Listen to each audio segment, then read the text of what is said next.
Hello guys, my self Mahadev Verma, स्वागत है आपका जीएसएम क्लासेस में। आज मैं क्लास 12 की कक्षा 12 की क्लास आपको पढ़ाऊंगा। उसी के ऊपर हम लोग डिस्कशन करेंगे क्योंकि हमने बहुत सारी वीडियोज कक्षा 9 के लिए दिया, क्लास 10th है, क्लास 9th है, 11th में भी, क्योंकि 9th और 11th का लगभग सेम है तो इसलिए वो सेम ही हो जाता है। लेकिन जो क्लास 12 है जिसका यूपी बोर्ड एग्जामिनेशन है उसके लिए मैंने कोई वीडियो नहीं दिया था, तो उसके लिए आज हम ये अपनी पहली वीडियो लेके आए, पहली फर्स्ट लेक्चर है। तो इसको आप लोग ध्यान से पढ़िएगा, हमारे साथ जुड़े रहिएगा और हमारी वीडियोस को पूरा देखिएगा, तभी ये टॉपिक आपको समझ में आएगी। तो हम चूंकि क्लास 12 में जो आपका सिलेबस है वहीं से मैं स्टार्ट कर रहा हूं, ठीक है। तो सिलेबस में आपका जो पहली फर्स्ट यूनिट है उसके अंतर्गत जो आपको पढ़ना है, ए सेक्सुअल रिप्रोडक्शन हट गया है, जो फर्स्ट चैप्टर था, ठीक है, रिप्रोडक्शन से संबंधित जो था वो हट गया, तो उसको मतलब कुछ है नहीं पढ़ाने का। सीधे मैं बात करता हूं unit first chapter sexual reproduction in flowering plants, पुष्पीय पादपों में लैंगिक जनन, या इसको प्री पोस्ट कह सकते हैं, प्री फर्टिलाइजेशन इवेंट्स भी कहते हैं, ठीक है। यानी निषेचन से पूर्व घटनाएं जो होती हैं उस चीज को हम लोग इस यूनिट के अंतर्गत पढ़ेंगे। तो मेरा जो चैप्टर का नाम है वो sexual reproduction in flowering plants है। तो इस लेसन को पहले स्टार्ट करने से पहले मैं बताना चाहता हूं कि जो भी हमें देख रहे हैं, हमारे लेक्चर्स को सुन रहे हैं, अगर वो सब्सक्राइब नहीं किए हैं तो हमारे चैनल्स को सब्सक्राइब करें, लाइक करें, शेयर करें और कमेंट बॉक्स जरूर कमेंट्स मेंशन करिए कि हमारी वीडियो आपको कैसी लगी, समझ में आई कि नहीं आई। ओके, तो हम स्टार्ट करते हैं, लेट मी स्टार्ट। ओके, तो सबसे पहले हम बात करते हैं कि जो sexual reproduction in flowering plants है, तो इसमें एक वर्ड आ रहा है फ्लावरिंग प्लांट्स। क्योंकि एंजियोस्पर्मिक प्लांट्स जितने होते हैं उसको फ्लावरिंग प्लांट्स भी कहते हैं। क्या कहते हैं? पुष्पीय पादप कहते हैं जितने भी आवृत्तबीजी पौधे होते हैं, ठीक है। तो आवृत्तबीजी पौधे जितने होते हैं उसको फ्लावरिंग प्लांट्स कहते हैं। तो अब बात आती है कि ये आपका एंजियोस्पर्म है क्या? भाई एंजियोस्पर्म प्लांट्स क्या है? तो ये ऐसे पौधे होते हैं जिनके सेक्स आर्गन जितने भी होते हैं वो पुष्प में उपस्थित होते हैं। और पुष्प में अगर सेक्स आर्गन है तो उसके साथ साथ इनकी जो सीड होती है, बीज होती है, वो एक कंटेनर के अंदर ढकी होती है और वो कंटेनर आपका जो भी होगा उसी के अंदर, जैसे कि फ्लावर है ना, तो उसके ऊपर क्या होता है? फ्रूट्स होता है। तो ठीक, तो सीड जो होती है वो फ्रूट्स के अंदर ढकी होती है, फ्रूट के द्वारा ढकी होती है। तो मैंने यहाँ पे लिख भी दिया है कि the plant in which the sex organ are carried within flower, यानी कि जिसके सेक्स आर्गन किसमें हो? फ्लावर में हो, ठीक है। And the seed are enclosed in a fruit are called angiosperm, और उसकी जो बीज है वो फल के अंदर, फल के द्वारा वो ढकी हुई है, उसी को क्या कह दिया गया है? एंजियोस्पर्म कह दिया गया है, आवृत्तबीजी पादप कहते हैं। अब बात करते हैं आवृत्तबीजी पादप जो होते हैं, इसका सबसे खास इंपॉर्टेंट जो पॉइंट है वो इसके अंदर क्या होते हैं आपके, इसमें सीड डेवलपमेंट जो होता है वो एक ढका हुआ होता है, ठीक। यानी कि ओवरी होगी, और जब ओवरी होगी तो फ्रूट्स का फॉर्मेशन होगा, वेसल्स होंगे, जाइलम फ्लोएम जो है वो सारी के सारे इसमें प्रेजेंट होते हैं। तो ये लोग आप लोग क्लास 11th में आप लोग ये पढ़ा होगा, तो यहाँ पे कोई विशेष डिस्क्रिप्शन में नहीं देना चाहता हूँ। यहाँ एक वर्ड आता है रिप्रोडक्शन। रिप्रोडक्शन मतलब क्या होता है? जनन। जनन क्या होता है? जनन एक जैविक प्रक्रिया है जिसमें जो भी जीव होता है वो अपने ही समान नए जीवों को जन्म देता है। यानी कह सकते हैं कि the production of new organisms from the same organism कहें या सेम स्पीसीज इज कॉल्ड, क्या कहेंगे उसको? रिप्रोडक्शन कहते हैं, जनन कहते हैं। अब बात करते हैं, हम सीधे बात करते हैं एंजियोस्पर्मिक प्लांट्स पे। तो एंजियोस्पर्मिक प्लांट्स जो होता है इसका सबसे एक इंपॉर्टेंट फैक्टर है कि ये स्पोरोफाइट होते हैं। क्या होते हैं? स्पोरोफाइट होते हैं। और जितने भी आवृत्तबीजी पादप है इनके लाइफ साइकिल में दो चीजें पाई जाती है जो बहुत ही मुख्य होती हैं स्पोरोफाइट के अंतर्गत। एक आपका होता है स्पोरोफाइट और दूसरा आपका होता है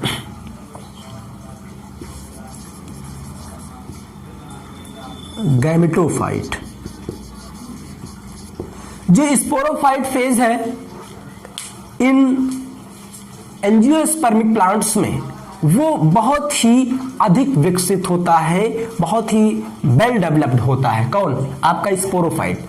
वेल डेवलप्ड होने के साथ साथ इसके अंदर जो गुणसूत्र होते हैं, क्रोमोसोम्स होते हैं, वो डिप्लॉयड कंडीशंस में होते हैं, यानी 2n नंबर में क्रोमोसोम होंगे, इसीलिए इसको एक नए नाम से भी कहते हैं डिप्लॉयड जनरेशन भी कहते हैं। स्पोरोफाइट को डिप्लॉयड जनरेशन कहते हैं। क्यों कहते हैं? क्योंकि इनके अंदर गुणसूत्रों की जो संख्या होती है वो द्विगुणित संख्या होती है, यानी कि 2n केस पाए जाते हैं, पेयर में होंगे, जोड़े में होंगे। ठीक, गैमेटोफाइट जो होती है ये कम डेवलप्ड होती है, कम विकसित होती है इस गैमेटोफाइट फेज, और इसके अंदर जो गुणसूत्र होते हैं, क्रोमोसोम होते हैं, वो आगुणित संख्या में होते हैं, यानी कि हैप्लॉयड कंडीशंस में होते हैं, इसीलिए इसको हैप्लॉयड जनरेशन कहते हैं। क्या बोलते हैं?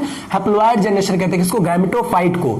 अब ये दोनों जनरेशन जो होती है वो एक के बाद एक चलती रहती है, इसीलिए इसको अल्टरनेशन ऑफ जनरेशन भी कहते हैं, पीढ़ी एकांतरण भी कहते हैं। ठीक, तो ये इतना 2 पॉइंट इसका मेन है। एक इसमें अधिक विकसित अवस्था होती है साइकिल में इनके चलते, जिसको स्पोरोफाइट कहते हैं। इसके अंदर 2n नंबर ऑफ क्रोमोसोम होते हैं, डिप्लॉयड नंबर ऑफ क्रोमोसोम होते हैं, इसीलिए इसको डिप्लॉयड जनरेशन कहते हैं। और गैमेटोफाइट जो होती है ये कम विकसित होती है, इसके अंदर हाफ नंबर ऑफ क्रोमोसोम कह लीजिए या हैप्लॉयड कंडीशंस होती है, इसीलिए इसको हैप्लॉयड जनरेशन कहते हैं। और जब डिप्लॉयड जनरेशन के बाद हैप्लॉयड, फिर हैप्लॉयड के बाद डिप्लॉयड, ऐसे कंडीशन एक के बाद एक आते चलते रहते हैं, तो उसी को क्या कहते हैं हम? अल्टरनेशन ऑफ जनरेशन, पीढ़ी एकांतरण कहते हैं। ठीक, अब देखिए आवृत्तिबीजी पादपों में जितनी भी रिप्रोडक्शन संबंधित घटनाएं घटती हैं वो सारी की सारी फ्लावर्स में घटती हैं, इसीलिए angiospermic plants are also called flowering plants भी कहते हैं। हाँ, एक चीज और, प्लांट्स का जो सेक्सुअल ऑर्गन है वो क्या है? प्लांट्स का जो सेक्सुअल ऑर्गन है वो क्या है? यानी लैंगिक अंग। तो प्लांट का सेक्सुअल ऑर्गन जो है वो फ्लावर ही होता है। क्या होता है? फ्लावर होता है, पुष्प होता है। ठीक, तो इतनी चीजें हम लोगों ने देखा। अब क्या होता है? या जो पुष्प होता है वो क्या है? आप क्या कह सकते हैं कि आवृत्तबीजी पादपों में जो अल्टरनेशन ऑफ पीढ़ी एकांतरण की घटनाएं एक विशेष संरचना में घटती हैं, उसे क्या कहते हैं? पुष्प कहते हैं, फ्लावर कहते हैं। ठीक, अब फ्लावर जो होता है, आप अपने घर के चारों तरफ निकलिए, आपको तमाम तरीके के फ्लावर्स मिलेंगे, दिखाई देंगे। ठीक, दिखाई देते कि नहीं दिखाई देते भाई? ठीक, अब कुछ फ्लावर हो सकते हैं बड़े हों, कुछ आपको छोटे भी दिखाई देंगे, और ये जो होंगे फ्लावर्स, इनकी सबसे 2 क्राइटेरिया होगी, या तो सुगंधित होंगे, बहुत ज्यादा इसके अंदर स्मेलिंग होती ना, खुशबूदार, जैसे गुलाब का भी ले ले फूल हम, है, और कलर रंगे बिरंगे होते हैं। तो ये 2 चीजें हैं। ठीक, तो जो पुष्पी पादप हैं, ठीक, उनके मुख्यतः 4 पार्ट्स होते हैं। कितने पार्ट्स होते हैं? 4 पार्ट्स। फर्स्ट पार्ट आपका ये है, सेकेंड ये है, थर्ड और फोर्थ, ये 4 मेन पार्ट्स होते हैं। किसी भी फ्लावर में 4 मेन पार्ट्स होंगे। इन चारों में से अगर एक ही पार्ट इसका अब्सेंट है तो उसको इनकम्प्लीट फ्लावर कह दिया जाएगा, अपूर्ण पुष्प कह देते हैं। लेकिन यदि ये चारों प्रेजेंट है, उपस्थित है, तो उसको कंप्लीट फ्लावर कहते हैं। ठीक है, पूर्ण पुष्प कहते हैं। तो अब 1 बाय 1 करके देखते हैं। तो सबसे पहले हम देखते हैं, यहां पर मैंने एक पेडेंसिल लिखा है, इसको हिंदी में पुष्पवृंत भी कहते हैं। क्या कहते हैं? पुष्पवृंत भी कहते हैं।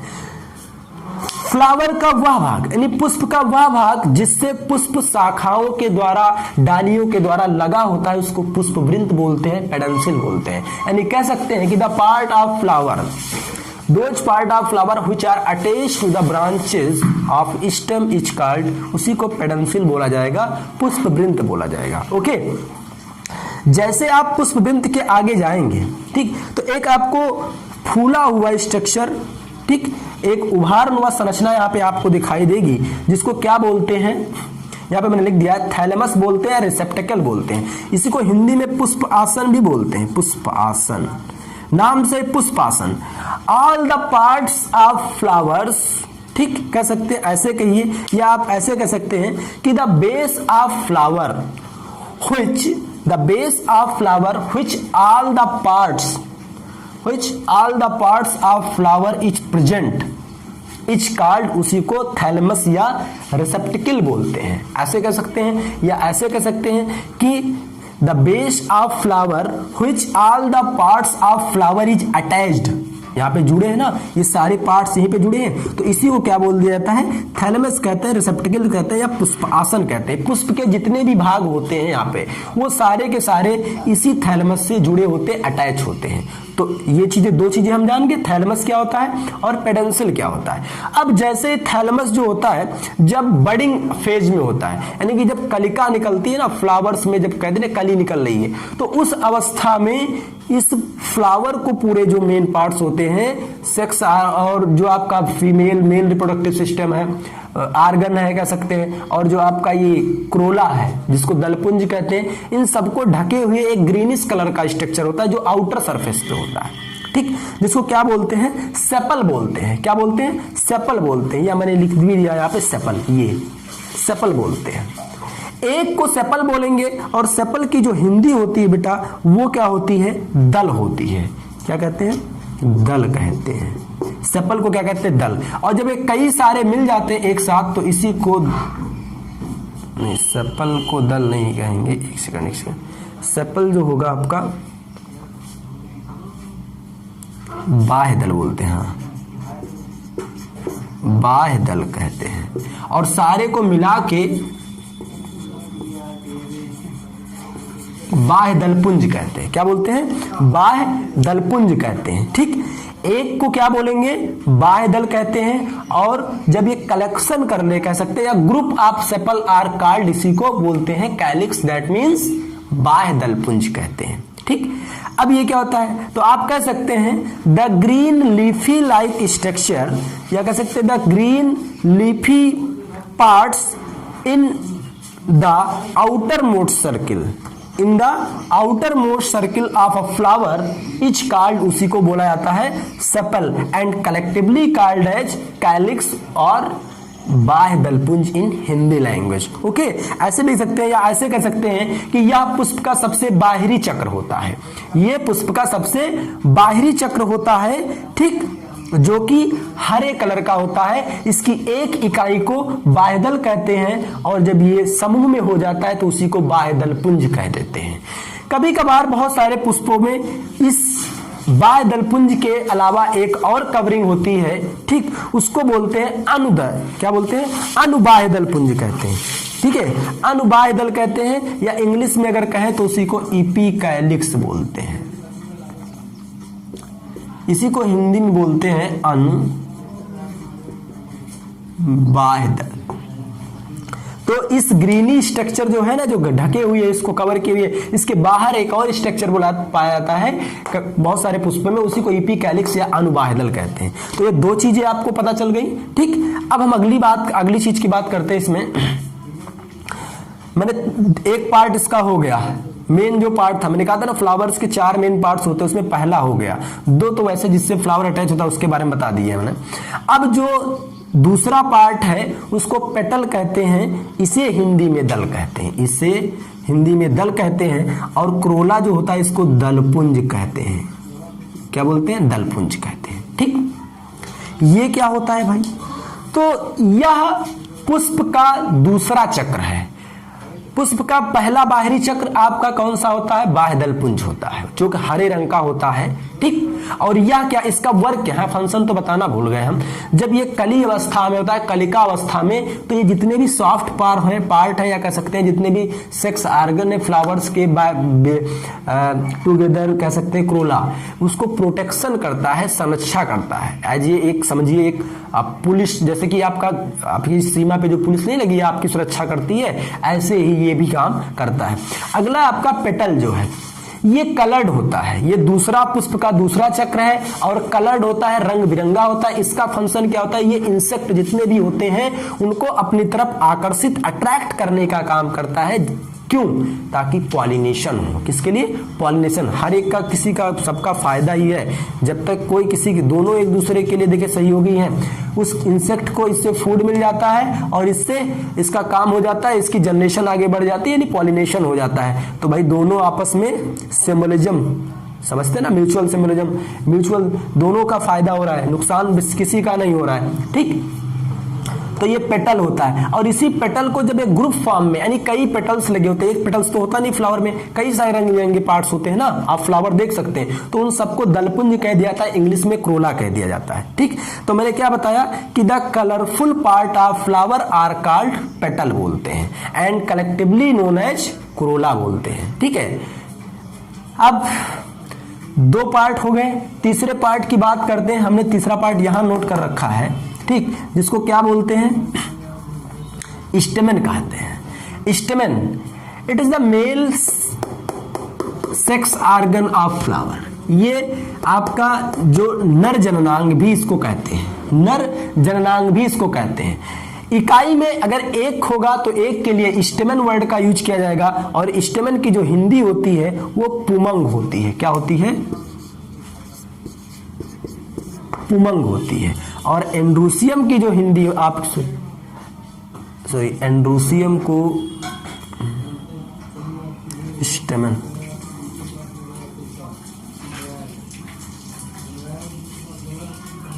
एंड्रूसियम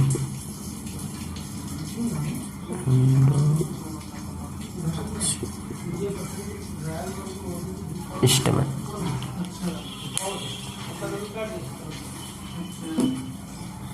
ये जो पुष्प का थर्ड साइकिल है, यानी ये पुष्प का तीसरा चक्र है। ठीक, जो आपका एंड्रूसियम है, पुमंग है, ये पुष्प का तीसरा चक्र है। ठीक, और जब ग्रुप में होंगे ये एंड्रूसियम तो उसी को स्टेमेन बोल दिया जाता है। क्या बोल दिया जाता है? स्टेमेन,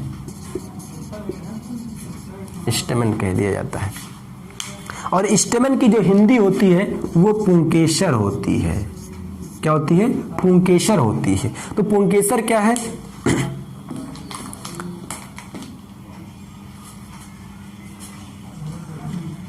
एंड्रूसियम आपका ये तीसरा चक्र है, जो कि इसमें अनेक स्टेमन लगे होते हैं, पुंकेसर लगे होते हैं, और ग्रुप ऑफ स्टेमन को क्या बोल दिया जाता है? एंड्रूसियम कह दिया जाता है, पुमंग कह दिया जाता है। ठीक, तो ये चीजें हो गई, 3 चीजें बता दिया। ये नर जननांग है जिसपे ये 2 चीजों से मिलकर बना होता है। एक ऊपर जो आपको ये फूला हुआ भाग नहीं लग रहा है, बाइलोब्ड, इसको एंथर बोलते हैं, और जिससे ये अटैच होता है कहां से? ओवरी से, उसको क्या बोलते हैं? फिलामेंट तंतु बोलते हैं। अब बात करते हैं हम चौथे चक्र की।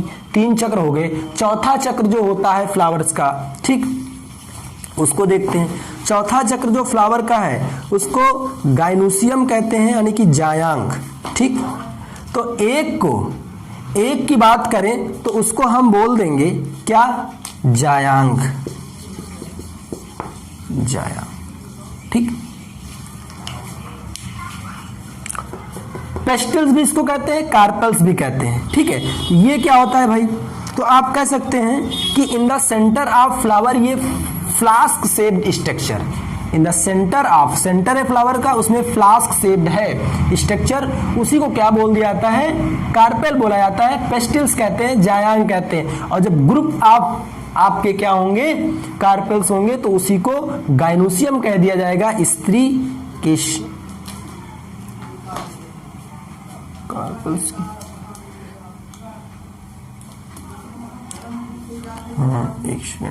इसको स्त्री केशर, स्त्री केशर, और जो गाइनोसियम आपका है इसको क्या कहते हैं? जायांग। क्या कहते हैं? जायांग।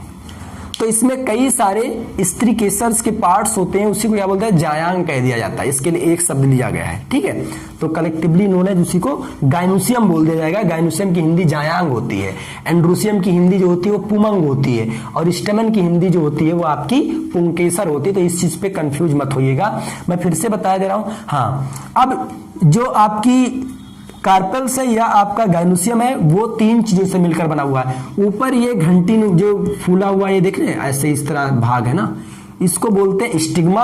और ये जब मैं स्ट्रक्चर पढ़ाऊंगा हर एक पार्ट्स का तो उसमें आ जाएगा। ये जो आपको नली नुमा संरचना दिखाई दे रही ना, स्टॉक लाइक, उसको बोलते हैं स्टेमेन, सॉरी स्टिग्मा होता है, फिर स्टाइल इसको बोलते हैं, स्टाइल लाइक होता है ना, तो इसको स्टाइल बोल देते हैं। और इसके अंदर ये जो फूला भाग होता है इसको ओवरी बोलते हैं। इसी के अंदर आपका अंडा होता है, क्या होता है, ओव्यूल होता है। ठीक, अब जो ओवरी होती है ये फ्रूट्स का फॉर्मेशन कर लेती है, और जो आपका ओव्यूल है ये सीड का निर्माण कर लेता है, सीड का फॉर्मेशन कर लेता है। ठीक, तो इतनी चीजें हम लोग जान गए। फिर से मैं बता दे रहा हूं आपको कि जो फ्लावर होता है उसका सबसे पहला चक्र जो हरे रंग का होता है, ठीक, उसे क्या बोलते हैं, बाह्यदल कहते हैं, सेपल कहते हैं। और जब कई सारे सेपल्स लगे होते हैं तो उसी को क्या कह देते हैं, कैलिक्स, बाह्यदल पुंज कह देते हैं। ओके, इतना कंफर्म हुआ।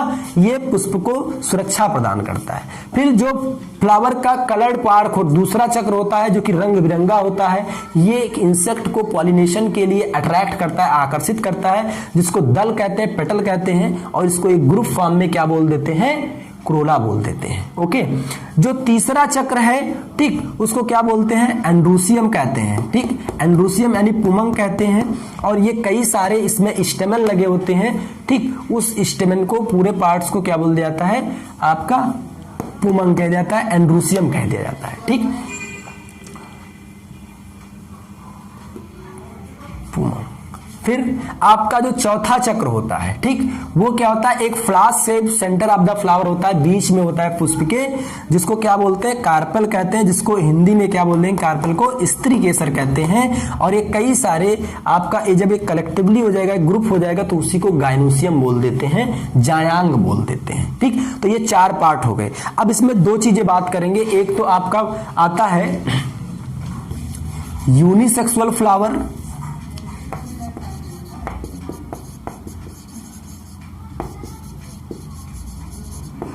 यूनिसेक्सुअल फ्लावर क्या होगा, यूनिसेक्सुअल फ्लावर्स को डायोसियस भी कहा जाता है, डायोसियस, क्योंकि इसके अंदर इन मेल या फीमेल सेक्स आर्गन में से कोई एक आर्गन होगा, दोनों नहीं साथ होंगे, एक ही होगा। जब एक होगा तो एक पुष्प में होगा, एक दूसरे पुष्प में, तो इसीलिए इसको डायोसियस कह दिया जाता है। ठीक, तो ऐसे पुष्प जिसमें स्त्री केसर या पुंकेसर में से कोई एक सेक्स आर्गन प्रेजेंट हो, उसको क्या बोला जाएगा, एक लिंगी कहा जाएगा। दूसरा होता है बाइसेक्सुअल, इसको हिंदी में द्विलिंगी कहते हैं, द्विलिंगी पुष्प बोलते हैं। और इसको मोनोसियस बोलते हैं, मोनोसियस बोलते हैं, क्या बोलते हैं, मोनोसियस बोलते हैं। एक ये आपका बाइसेक्सुअल द्विलिंगी पुष्प है, ऐसा पुष्प जिसमें नर और मादा यानी मेल और फीमेल जो फ्लावरिंग पार्ट्स हैं, यानी एंड्रूसियम, गाइनोसियम, ये दोनों प्रेजेंट हों। ठीक, तो उसी को क्या बोला जाता है, द्विलिंगी या मोनोसियस कह दिया जाता है उसी को, क्योंकि उसके अंदर क्या होगा, आपका वो दोनों सेक्स आर्गन एक ही में होगा, इसीलिए उसको मोनो सेक्स आर्गन। इसको आप ऐसे समझ सकते हैं, जैसे मान लीजिए एक घर है, तो उसमें अगर हस्बैंड वाइफ दोनों एक साथ रह रहे हैं, ठीक है, ठीक, तो वो आपका, जैसे मान लीजिए दोनों एक साथ हैं, तो वो आपका मोनोसियस। और यदि हस्बैंड वाइफ यानी उनकी शादी नहीं हुई, एक लड़का अलग है, लड़की अलग है, ठीक है, दो अलग अलग कमरे हैं, तो उसको डायोसियस समझ सकते हैं, यूनिसेक्सुअल यानी सेपरेशन है। तो इस तरीके से अब इसमें एक आता है एसेसरी हॉल्स और एक आता है आपका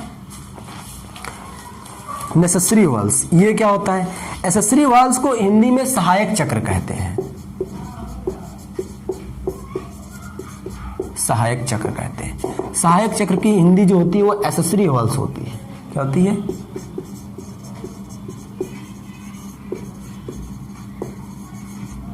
यानी कि जो रिप्रोडक्शन में सहायता करते हैं, सहायक हेल्पर होते हैं, उसी को क्या बोलते हैं, सहायक चक्र। तो आपका जो कैलिक्स, इसके अंदर क्या क्या आएगा, कैलिक्स और क्रोला, यानी बाह्य दलपुंज और दलपुंज, इन दोनों को बोल दिया जाता है सहायक चक्र। इसी को क्या बुलाता है, सहायक चक्र कहते हैं। ठीक, एसेसरी वॉल्स कहते हैं। और जो आपका नेसेसरी वॉल्स है,